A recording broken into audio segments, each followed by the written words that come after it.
Some people find working with the shape modes inside the Pathfinder panel somewhat confusing. To remedy this, Adobe has built a tool inside of the program that affords you a lot of the functionality found within this section of the Pathfinder panel. And that tool is called the Shape Builder Tool. Let me show you how it works. What I'd like you to do is select both of these circles. Now, these circles are just like the circles that we worked with in the last movie. This is the top circle, and of course the larger one down here is the bottom circle. It's hard to see any depth here because neither of them have a fill. But if you click and drag a marquee around both of them, they become selected. You can then come over and choose the Shape Builder tool. With it selected, as you hover over the different regions within both of these shapes, you'll notice they become highlighted. This is just identifying which area of these shapes will be affected by this tool. So if you were to click and drag, notice a line begins to draw as you drag. As you drag through all of the areas within the shapes, they become selected. When you let go of the mouse, you can see that that's the equivalent of coming over and choosing the Unite command. I'm going to go ahead and undo that, Command Z or Control Z. You can also do the opposite. Right now you'll notice that we have a plus sign next to the cursor. If you hold down the Option key on the Mac, Alt on Windows, it turns into a minus sign. So this will give you a lot of the functionality of this second button, which is minus front. So again, holding down that keyboard shortcut, Option on the Mac, Alt on Windows, click and drag over the first two sections of the shapes. When you let go of the mouse, you'll notice it essentially takes that portion out of the bottom image. It acts much like a cookie cutter. Again, we can go ahead and undo that. So let's take a look at how this works within a larger shape. I'm going to select this shape. I'm going to come over and press V on the keyboard to do that, or you can temporarily activate the selection tool by holding down the Command key. Then you can click and drag a marquee around the flower. Now remember, this will select the center of the flower, and we don't want to do that. So again, holding down the Command key or Control on Windows, you can come over and add the Shift key to that keyboard shortcut and click on the center to deselect it. You can let go of the keys on the keyboard and you'll be returned to the Shape Builder tool. Now this is the problem with the Shape Builder tool. You'll notice right now we have a very complicated series of shapes, overlapping shapes. And what we want to do is join, or I should say, unite all of them together. What you'd have to do is click and drag several straight lines, and you'll notice you leave a lot behind.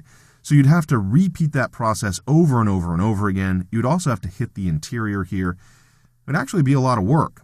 I'm going to go ahead and undo that. Again, Command Z or Control Z on Windows. And instead, what you can do is move your cursor up here towards the top, click and drag, so you start creating this line, but then add the Command key and the Shift key as keyboard shortcuts. Then you'll be able to essentially create a marquee with the Shape Builder tool, giving you the ability to select everything. When you let go of the mouse, all of the shapes unite into one shape. Again, let's go ahead and undo this. Command Z or Control Z on Windows. Last thing that I want to show you. Right now, when you essentially join all of those shapes together to create one shape, you don't have a fill color, because that right now is the option here in the fill swatch. So what you can do with this tool is double click it here in the Tools panel to open up the Shape Builder tool options. You'll notice one option, Gap Detection, gives you the ability to close any open paths if there's small gaps based upon a length that you specify here.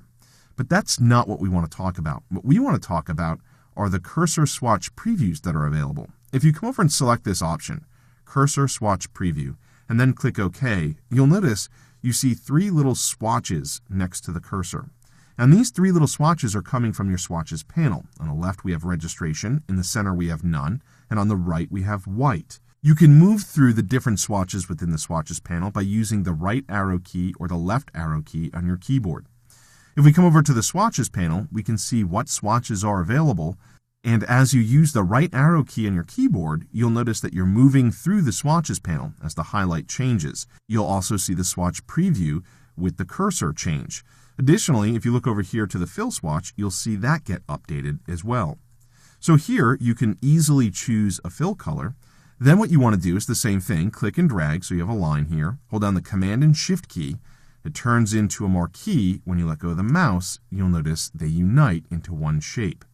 Because you still have the Shape Builder tool selected, you can then hold down the Alt key or the Option key on Windows. It'll turn into a minus sign, and you can click on this center. Right now the center is not available to click on because it's not selected, so we need to select it. Hold down the Command key to temporarily activate the selection tool. Click on the center of the circle, and you want to make sure that the other portion of the shape is selected as well, so hold down the Shift key and click on that as well. So now both of them are selected. Now you can hold down the Option key on the Mac, Alt on Windows, click in the center, and let go with the mouse, and you'll notice you now have that hollow center. So the Shape Builder tool is yet another way that you can work with multiple shapes to ultimately create one shape or a more complicated path.